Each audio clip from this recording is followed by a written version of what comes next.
What is up, everybody? Welcome back to the Hustle Mindset. I know it's been a couple months, and the main reason it's been a couple months is because, I didn't have a computer to actually edit and use the film that I've recorded for. So this is me kind of coming back, pretend it's day one.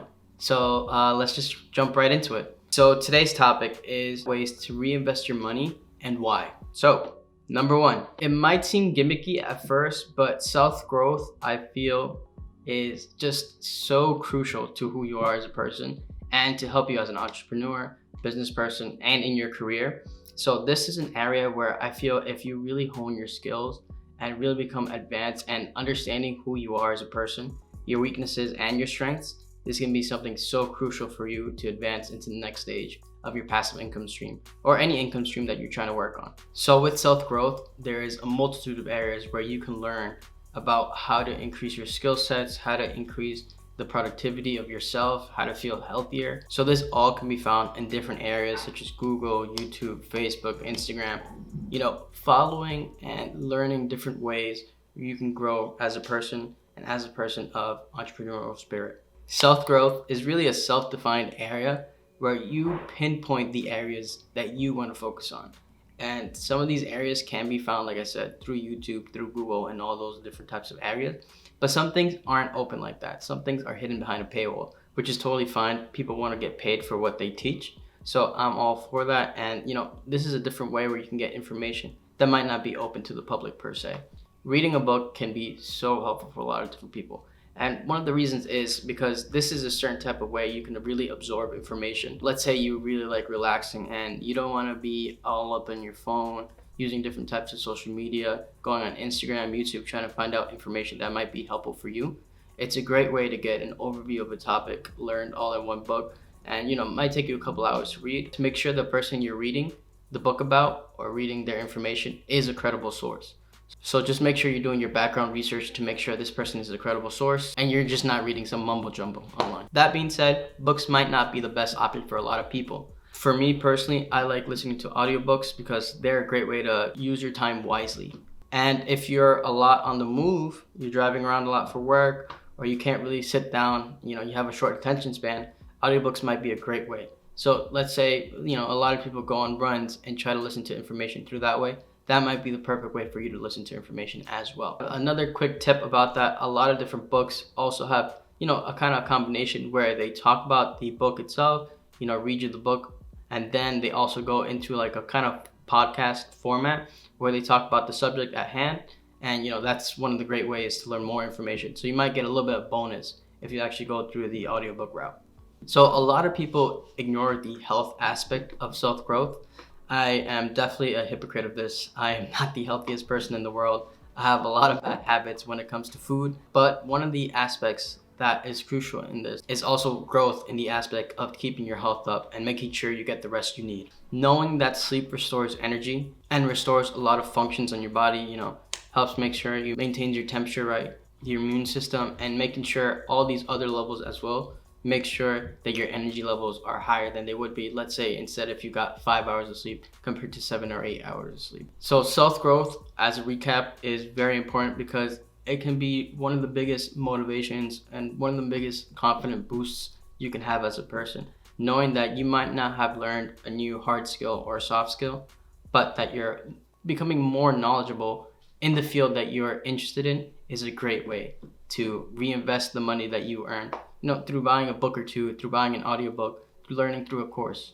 So make sure you check out any different ways you might want to learn about self-growth and apply it in your life. So the next step I will talk about is number 2, which is career-oriented money investment skills. So in this aspect, there isn't too much wiggle room of what you can and can't do, but I really encourage trying to learn how to negotiate your salary. And this can be done through YouTube videos or motivational courses that you learn through different people about negotiation skills and how to apply it within your job. Negotiation skills aren't just for salespeople or trying to make a quick buck on something. That is something that you can also use in your career and making sure that you get the best value for your time. Making sure that your main income stream is maximized and optimized is so important.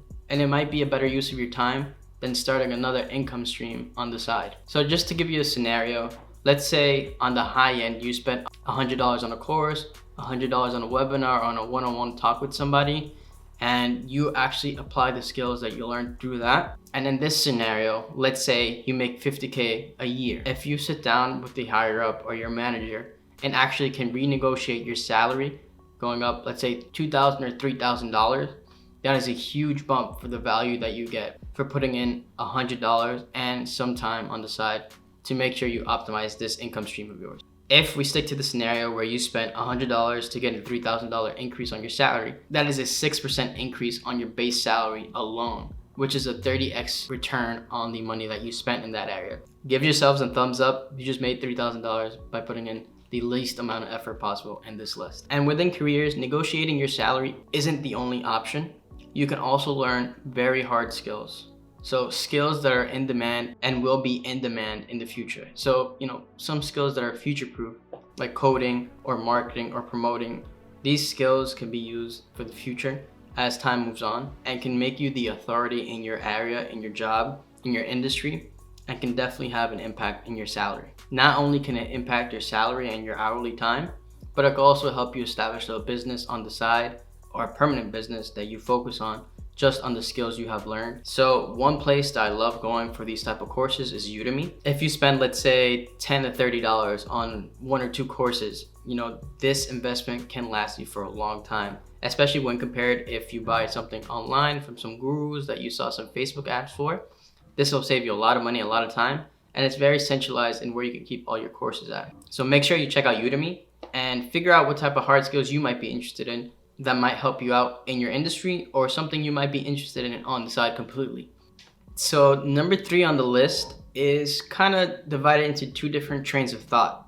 So the main point of this is focusing on learning a new skill set. And that is kind of different from the hard skill set that we talked about in the career section. Because for this, you'll be either focusing on learning strong skills or weak skills.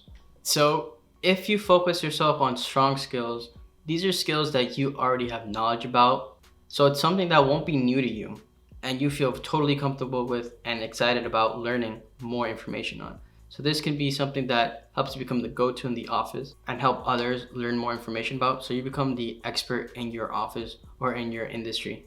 So people know they can come to you and they can learn as much information. So the benefits of strong skills can be, like, let's say you use Excel and you're already intermediate at it, or maybe you're beginner, but you already have some experience with it and you want to learn more about the skill itself. So you might take a course on Excel, you might look up YouTube videos on Excel to become more familiarized and become the expert in the office about it.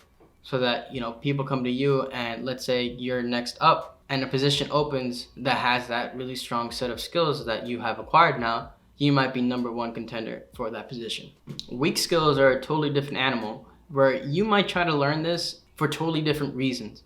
You don't feel really confident in this type of aspect. You feel like, maybe this might not be something I want to work on, but it might be something that, you have to for work, or something that you have to for a field you're trying to get into. If you're trying to future-proof yourself or become more marketable as a person that can be used for different areas or industries, and want to become kind of like the social guru where you are exposing yourself and your skills to other people, showing that you have this certain skill might put you over the top and might get you this position or might get you this client that you might have not gotten if you didn't know this skill.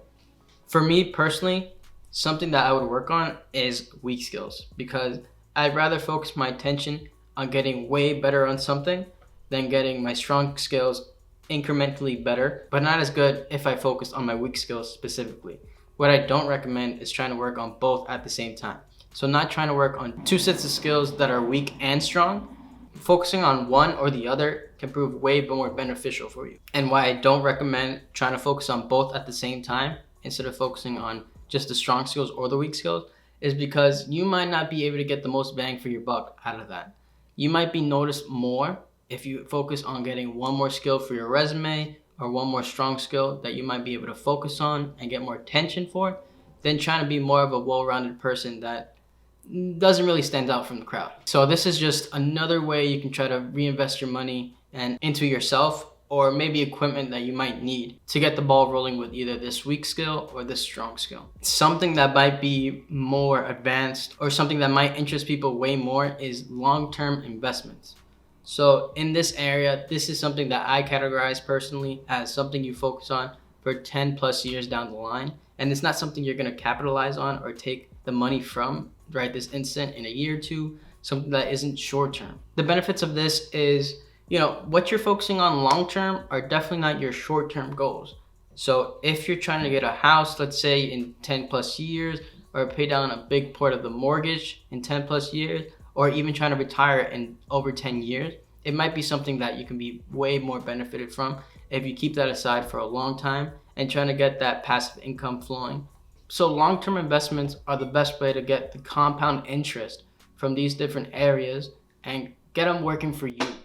You want the business or you want the stocks or whatever you're trading to work for you. Over time, the amount of money you get from interest alone should outweigh the amount of money you put in at a time. What I don't recommend is putting money that you know you're gonna need in the next 6 months or something short time-wise, and then taking it out. As a consequence, your money won't grow like that. You need that compound interest to help you get to the next step. Options in this category are 401k, a long-term blue chip stock that you are very interested on, a high yield savings account, or an index fund that you are very interested in and you feel has a lot of potential to grow for the future. The benefits of a 401k plan are really excellent, especially if you have an employer that matches what you invest. So most companies range from 1 to 3%, and some may go as high as 4 or 5%. Where they match the funds that you put in as well. So making sure that you find out whether or not your company supports 401k is really, really important. So you don't let any free money go to waste. When it comes to long-term blue chip stocks,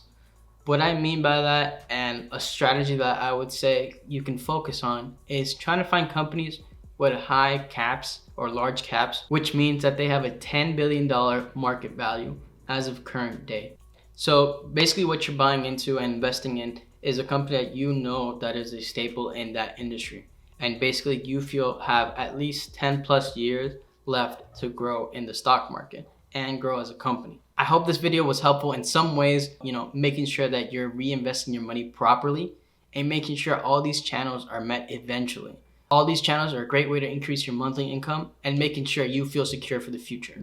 So if you like this video, please leave a like and subscribe, and I'll see you in the next one. Let's get to work.